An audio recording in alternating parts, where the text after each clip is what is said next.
For anything that is a live service or ever evolving and getting constant updates with new, whatever the case might be, relative to that particular product, they naturally have to make it incentivizing enough to keep players engaged enough with the product itself so they're constantly going back into the system. A lot of this will generally boil down, at least in a gacha setting, to power creep or new additional skills or effects that you could give out to characters that people specifically like or will cater to. And in Fae specifically, that comes with releasing newer units and potentially updating older ones. However, when it comes to deciding which old units they'll go back and update, there are a bit of inferred rules that generally come into play when it comes to whether a specific character will get updated or they'll be skipped entirely. But sometimes those rules are broken, and in some units' cases, they end up in what is known as the refine jail. And in this video, I'm going to talk about the history of these units and why they were specifically thrown into this metaphorical jail. For brevity's sake, the idea of updating older units just comes in the form of giving them a brand new weapon or updating their pre-existing weapon to potentially meet modern standards. Whether it would stand the test of time or would completely flop on debut is completely at the will of IS, and what they used to decide it on, I couldn't tell you. Even so, when it comes to determining whether or not a unit will get refined, ultimately boils down to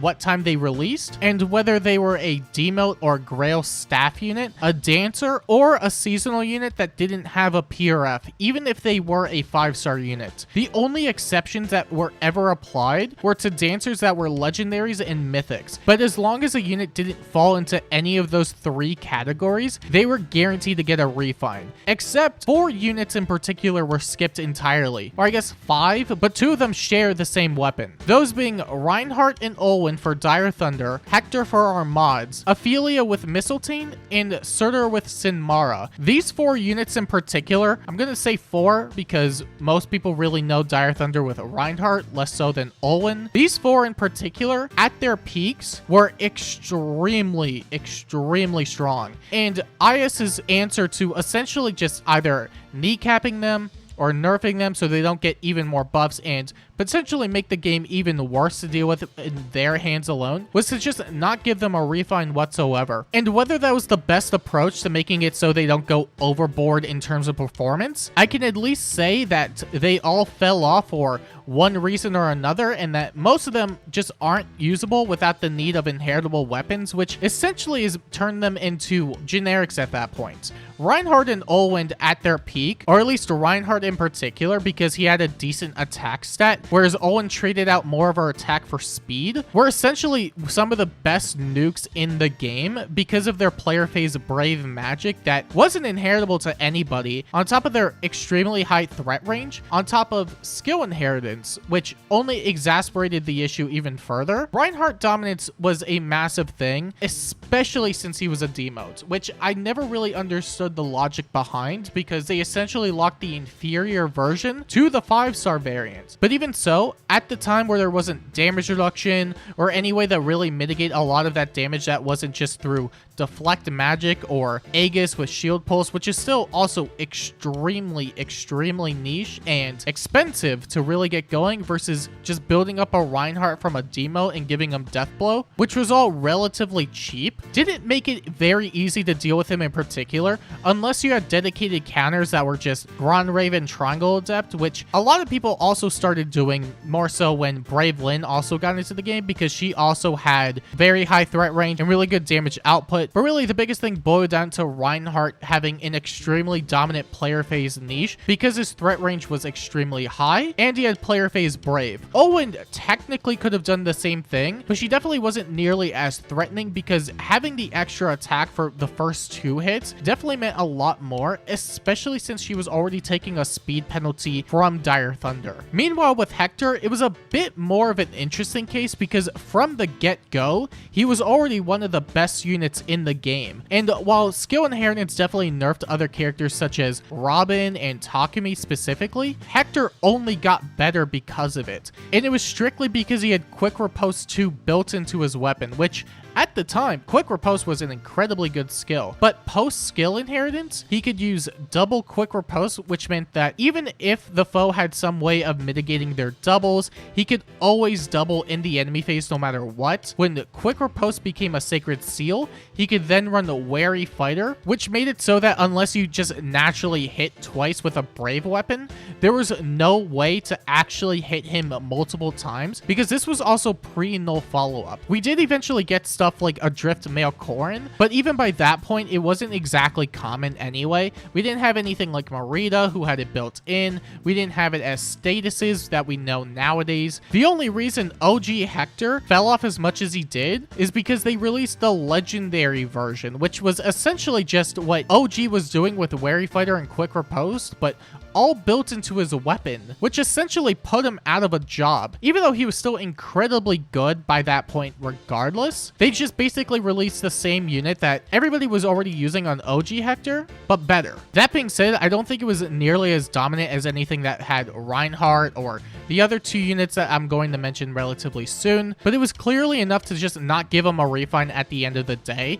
He did get the side grade refund from Valentine's Hector. I can only imagine how much worse of a state he would have been if he didn't have access to that side grade weapon. Unlike Ailia, who for a really good while was extremely good, she came with Mistletoe, which essentially was a super quick impulse tome based on the amount of tome allies that were deployed on your team. This also included herself, and on top of the innate slaying she had, as long as she had 2 allies that were either tomes or could give her infantry pulse support, she could easily charge and spam specials, which was pretty much unheard of for most units because AoEs weren't exactly the easiest thing to just get off and use comparatively to Ailia, who just had it right out of the gate. This instantly shot her to becoming one of the best offensive nukes in the game because there was nothing that you could really do at the time to really tank her. We didn't have anything like AoE DR, we didn't have stuff like Spurn, but even then she was extremely fast, which meant that it also wasn't necessarily a guarantee to get around.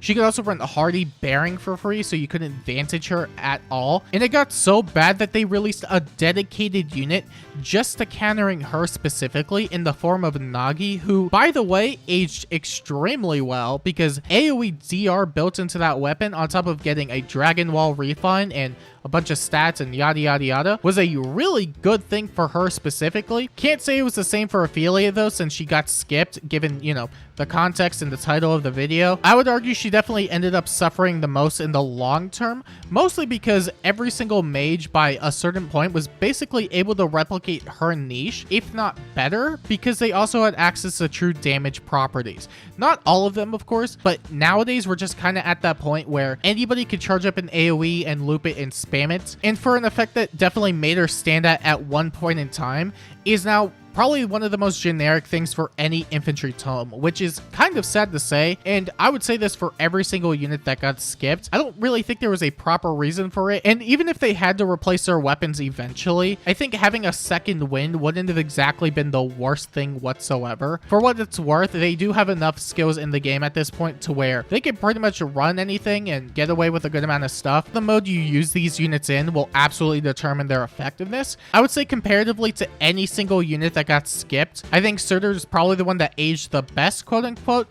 and it's mostly because he's a min-max axe armor who also has access to Arcane Threma. Hector also has access to it, to be fair. Surtr also being extremely min-max helps him a lot more, even if at the end of the day he's still generic. Surtr was on the last of the list of units that got unfairly skipped for refines, as he was also incredibly toxic to deal with at times. I only mentioned it a few seconds ago, but being a min-max unit, especially at that period of time, was very unheard of. So trying to deal with him on either the physical or magical fronts was going to be relatively difficult for most units in general. This was also on top of the fact that Sin Mara inflicted 20 free chip damage on the foe if they were within 2 spaces. This was also in tandem with his PRFC skill, Surtr's Menace, which actively debuffed the foe even more, making it so he could reliably kill in the player phase, make it even more increasingly difficult to player phase him because of the debuffs, and because of his base kit having Steady Stance 4, which had built-in guard, and Wary Fighter, meaning that doubling killing him was not the easiest thing to do at the time, he was definitely one of the most difficult units to deal with at that point in time. And it got so bad that he was just removed entirely from showing up in any PvE event. Even to this day, you just cannot run into him. The only scenario where you can run into units like this are in the main story maps or the paralogs.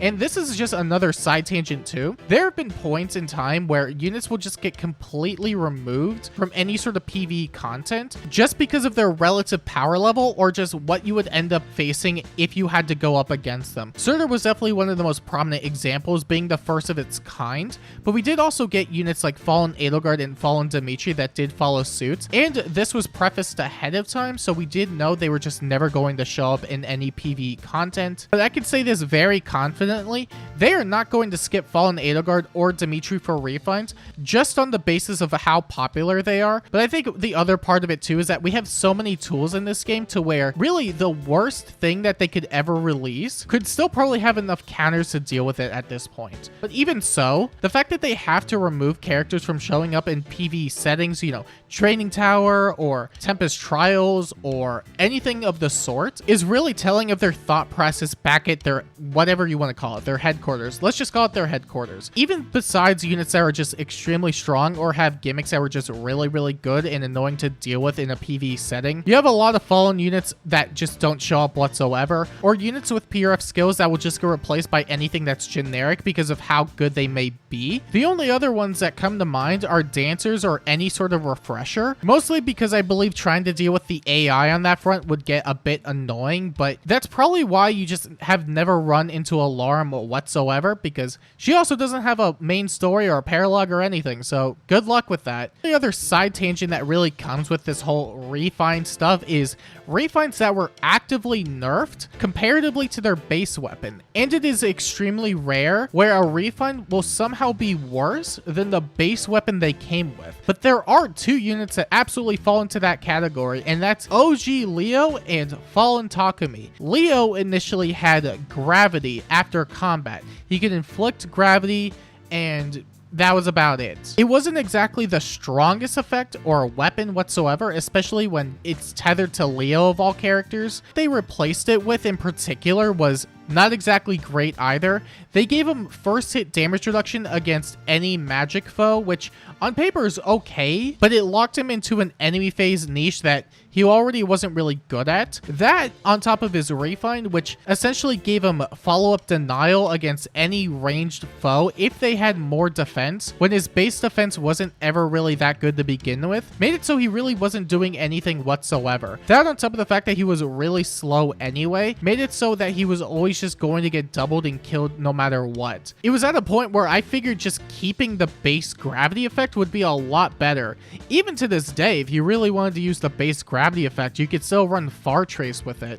But I don't think there's ever been a niche case, even when it debuted, to use Leo's refine. Meanwhile, with Fallen Takumi, he was already a really good chip bot because he inflicted 10 damage and panic on 3 columns on the 3rd turn. And for his refine, they gave him 5 attack and speed, which was good, but they nerfed the amount of damage he was inflicting and put it on turns 2 and 3 instead, which was probably one of the most apparent nerfs that could have come out of it. Sure, it made his own combat better by technicality of having extra attack and speed. The problem is that people weren't using him specifically for combat. They were using him specifically for the chip damage. And by actively reducing the amount of damage in exchange for having it apply on 2 turns, it essentially just became a weaker version of what his base weapon was, because the best use case of him came from an Aetherreed's offense setting. And Aetherreed's defense teams tend to have healing towers, so that 7 damage was always just going to be healed back no matter what. So keeping the base weapon was just inherently better for those types of strategies no matter what. And those were the only 2 units that,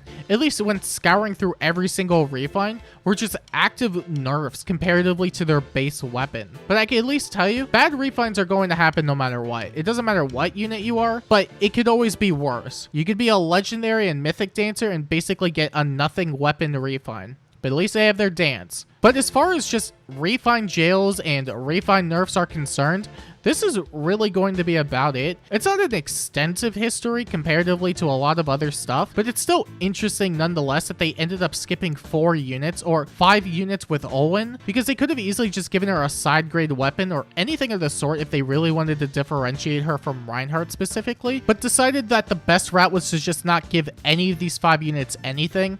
But for what it's worth, they were all decent enough in their own respect at their peaks and have left a decent amount of impact on the game's legacy and history. So while they may be really bad now, at least they did something, and that's more than what most units easily could have done in this game. They're probably going to remain bad forever.